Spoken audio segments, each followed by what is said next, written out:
শ্রী শ্রী মা বলেছেন, অন্যের দুঃখে সহানুভূতি রাখো, তাতে মন পবিত্র হয়। তুমি যত ভালো কাজ করবে ততই তোমার জীবনে আলো আসবে।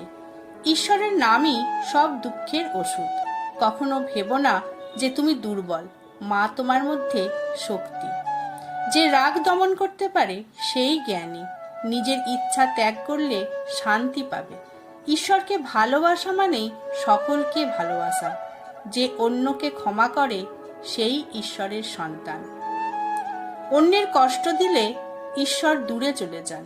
যে ভক্তির পথে স্থির, মা তাকে কখনো ফেলেন না। তুমি শুধু ঈশ্বরের নাম নাও, বাকিটা মা ঠিক করবেন। অন্যকে অপমান করলে নিজের পুণ্য নষ্ট হয়। তিনি বলেছেন, ভালো চিন্তা করো, চিন্তায় ভবিষ্যৎ গড়ে। যে সেবার মন নিয়ে বাঁচে তার জীবনই পূর্ণ।